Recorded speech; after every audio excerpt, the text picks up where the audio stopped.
What is going on, guys? Matt Downs with Daily Grind Fantasy Sports to help give you the edge for this NBA 7-game slate. Cannot wait to break it down. If you guys want to be entered into the $25 giveaway that we do every single Friday on stream, which is today, please like, subscribe, and also comment your favorite overall play on this slate. This video is also sponsored by Jock Market. If you guys are brand new to this channel, we provide both free and paid content for all daily fantasy sports across all sports. If you could please show your support by hitting that subscribe button, notification bell, and of course smashing that like button for all of our future NBA content. If you would like to know more about becoming a better DFS player and taking down that big GPP, head over to www.patreon.com/DGFantasy for more information. On Patreon, we give advanced cheat sheets for all DFS sports on DraftKings. These cheat sheets include updated projections, ownership, and our overall favorite plays from slate to slate. We take it a step further by teaching you how to play fantasy sports like a shark, by showing you where the best leverage spots are to put you in the best spots to take down tourneys. Also included is our private Discord chat where you get to talk over the slate with everyone, including our coaches, to help build your lineups. Now let's go ahead and dive right into this NBA 7-game slate. But first, you guys know we have to show off some Patreon success from last night. CSGO. First of all, this guy right here has been absolutely crushing it. Every single contest. He has been getting so many first place finishes. I'm starting to lose track of all of his screenshots that he's sending me. He turned $67 into 330. Those late, very small GPPs here out of 10 players out of 33. Absolutely love the strategy there. It's something we always preach on Patreon. We also had some more success. This is one of our coaches, a second place finish yesterday in League of Legends. And then also this exact same player getting a $400 near takedown last night. Had the sensational lineup. Brunson, Hardaway, Cork Moz was in there at 6% ownership. Olenek at 38.75 finish. Boucher, Lowry, PJ Washington, wow, 1%, and then also De'Aaron Fox. So love the plays there. And then another near takedown. This was the night before, but forgot to put this guy here in the Patreon section here. So let's switch over to the main slate. So the main slate, guys, we have a ton of pending injury news, and I know I sound like a broken record, but really on this slate we have to pay attention to the injury news right here before lock. Keep in mind all these games start off at 8 o'clock, so it's going to be a little bit later before we go live before lock. So like I said, so much pending injury news here from Cleveland. Garland and Kevin Love are questionable. Kevin Love could show up today against the Pelicans. Pelicans still have Redick out. He should be out for another week. With Philly, we have just Ben Simmons out. Joel Embiid is expected to play. However, he's coming back from COVID, so his minutes are going to be monitored. I think we have to see what's going on there with Joel Embiid. So don't really know if they're going to be comfortable playing him those full minutes.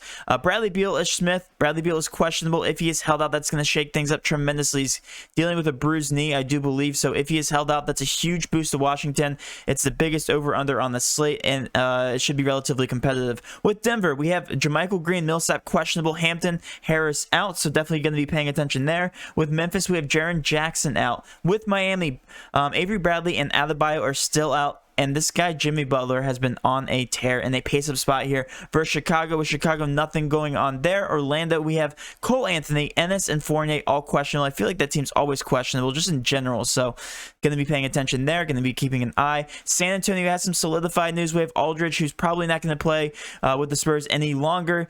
DeMar DeRozan here also out due to his father's funeral being today, unfortunately. And then with Houston is the one team we're going to be honing in on. We have no idea what the injuries are going to look like here. Eric Gordon, Daniel House could be ruled out. We have Exum Nwaba. Tucker is no longer interested in playing for Houston. And then the Christian Wood is also out. So John Wall is expected to play. Kurix is expected to play. No idea. Victor Oladipo doesn't usually play back-to-backs. He's still technically probable. Don't know if he's going to be held out. It's just a mess in Houston right now. So we kind of have to wait to see what the injury report says a little bit later on. But we're going to be targeting Houston regardless. I don't care about the matchup here versus Utah. They are going to be the one team that we have to hone in on in terms of value. Indiana, last but not least here, LeVert Warren's still out for them. And then with the Lakers, we still have AD and then also Marc Gasol out for them. So let's start from the very beginning here. We're going to hone in on Houston. Then we're going to talk about what ifs here. John Wall is expected to play. Christian Wood, Eric Gordon, House, PJ Tucker, Nwaba, Exum, Kurix. If they're all held out, we got to hone in on Kevin Porter Jr., what a beast he was last night. Played 29 minutes. He's expected to get 33, and this is with the assumption that all those guys are out. Keep that in mind. If he plays any minutes whatsoever, he averaged 1.44 fantasy points per minute in his very first game here with Houston, and a very decent matchup here versus Utah guards. So I love him here, 33 minutes. I think he's just a plug and play, 3.2K. It's going to be hard for him not to hit that price tag. KJ Martin, coming from the D-League, I believe. Have no research on them whatsoever. He's $3,000 playing 28 minutes. I don't care if he's 0.5 fantasy points per minute. He should be a good value play.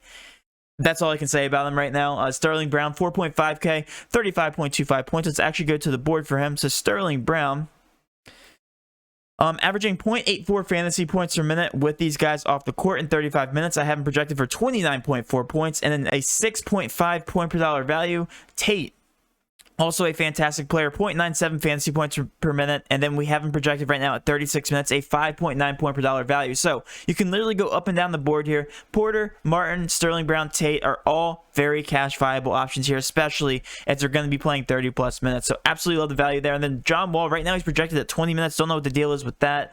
But if he is going to be playing his normal a lot of minutes, then yes, at 8.1K, he's going to be a fantastic value as well. Like I said, I expect Victor Oladipo to sit. Right now he's only projected 19 minutes. Back-to-backs, usually not a thing for Victor Oladipo here in the Houston Rockets. So again, we have to be paying attention to this picture. The only one bad thing about the Houston Rockets is that they tip off at 10 o'clock. So hopefully we get the injury news before lock. It's not a guarantee, though. So bear with us and join us for the live stream a little bit later. Let's go on to the Philly 76ers because they are without Ben Simmons. So Joel Embiid, if he's actually playing 33 minutes, I absolutely love him. Averaging 1.9 fantasy points per minute here without Ben Simmons on the court. A 5.9 point per dollar value. And he's going to be a cash lock for me in a pace-up spot here versus Washington. I've been on an absolute tear, and like I said, he just gets that usage boost with Ben Simmons off the court. Thibault also not that bad of a value play. 3.1K, 26 minutes is what we have him projected at. A 6.5 point per dollar value. Did not do bad whatsoever in his last matchup, which was last night. Got 28 points. Don't mind him. Danny Green, Seth Curry, Tobias Harris, and Shake Milton. However, not as high on tonight. I think these guys are all GPP options because we know these guys are very shot dependent. Tobias Harris actually doesn't get the biggest usage boost with Ben Simmons off the court, and he's also 8.3K now, so we did get a price increase here. So not as high on Tobias Harris tonight. Last but not least, let's move over to the San Antonio Spurs. They are without DeRozan and for the foreseeable future going to be without Aldridge. So when you take both DeRozan and Aldridge off the court, it really does impact this picture. Starting at the top here, we have Derek White averaging 1.17 fantasy points per minute. Yes, it's in about a 2-game sample size, so take it with a grain of salt, but he still has a very high usage rate. And me as a Spurs fan, I watch the Spurs play, and Derek White does have the ball in his hands a lot. So I love him here. Fantasy point per minute wise, Patty Mills actually has the second highest on the team, 25.3% and a 1.06 fantasy point per minute output. DeJounte Murray right behind them, 24.7% usage and a 1.17 fantasy point per minute output. And then yes, also Rudy Gay, who absolutely slammed value in his last matchup. Derek White, though, at 4.9K, I'm going to be considering him my favorite value play here from the Spurs. Minute-wise, he played 27, so they have him projected at 27 minutes. I can't see him playing more than that. Can see him playing between 27 and 32 minutes, so I think 27 is his floor. At 4.9K, we have him at a 6.4 point per dollar value. Patrick Mills, 26 minutes, also averaging 1.06 fantasy points per minute. He's my second favorite value play here on this team, 6.1 point per dollar value. Keldon Johnson, projected in 28 minutes, also not that bad of a value play. I love all these 4K guys here from the Spurs, so I think these guys make for some interesting plays. I think they're going to carry a little bit of ownership, but I think they're going to be more GPP worthy as everybody's going to be focusing on the Houston value from the Rockets. And then let's switch over to Miami. Just want to talk about one single guy. Jimmy Butler came down price tag, makes absolutely no sense, averages 1.56 fantasy points per minute without Adebayo on the floor, pace up spot. I think he's in a fantastic spot, and I absolutely love him. I don't know if he's going to be cash viable, but he just stands out so much on our sheet. I have to mention him, and if he's going to be carrying low ownership, I love him even more in GPPs. So that being said, let's hear a quick word from our sponsor. Jock Market is one of the most innovative ways to play daily fantasy sports today. Just like the real stock market, Jock Market allows you to buy and sell players to earn profit based on their performances throughout the day and night. They are currently offering a variety of sports where you can enter their markets and buy them for potential gains. Unlike normal other DFS sites, once the slate starts, you can make numerous changes to your stocks by buying new players you think will continue to perform well or sell players you think are going to underperform. Right now, they are running every sport with overlay, which gives you an easier chance to win than other major DFS platforms. Download Jock Market now on the App Store and use code DGF to receive a $20 deposit bonus. Be sure to subscribe here for all future Jock Market content.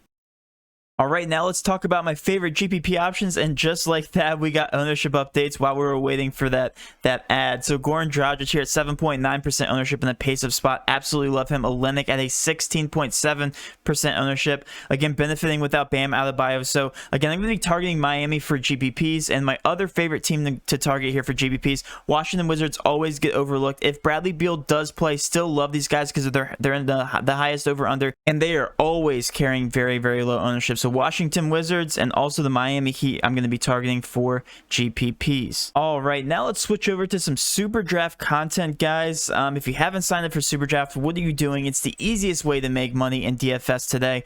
Just like DraftKings, you enter a bunch of different contests, double ups, GPPs, but the format is different. There's no such thing as salaries in SuperDraft, which means you can play all studs on the same slate if you really want. However, each one of those players on the slate have a multiplier instead of a salary. So, for instance, Joel Embiid has a 1.1 times multiplier. So if you have a projection, whatever he gets is now multiplied times 1.1, and that's going to be his final projection. So Joel Embiid's actually my favorite play in SuperDraft. Jimmy Butler, 1.2 times multipliers, my second favorite. Bradley Beal and Russell Westbrook have multipliers. That is just not fair here in this matchup. 1.25 times multiplier on Bradley Beal, so I like him just a little bit more than Russell Westbrook. And then last but not least is going to be Deshaun Tate at a 1.75 times multiplier. Fantastic value, guys. SuperDraft is so easy. If you haven't signed up already, head over to the link in the description for a 50% matchup to $500. Take advantage of our promotion just for being involved in our community. And again, if you guys like free money, head over there, sign up. It's as easy as pie. All right, and then we will also be giving out some Jock Market plays. If you guys haven't signed up for Jock Market, again, free money. Use the code DGF20 for a free $20 bonus here right below my big head, and I will give you guys my favorite plays over there. Will Barton at the projected at the 69th spot here on Jock Market. We expect him to finish within the top 50. We have him projected at the 41 spot, jumping 28 total spots. Let's talk about Barton here real quick.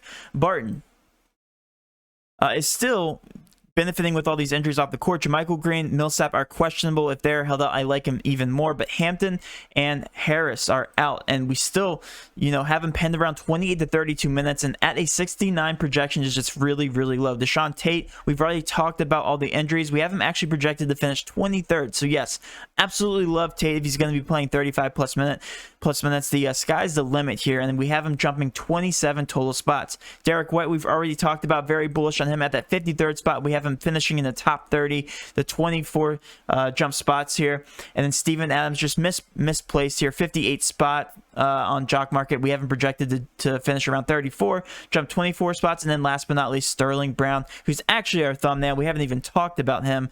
52 spot here in Jock Market. We have him projected to finish around 31, so jumping 21 spots. You guys can invest in physical players, and they act like stocks. So the higher they finish, the higher your ROI is, as long as you buy them in the IPO phase. Feel free to sign up on Jock Market today using the code DGF20.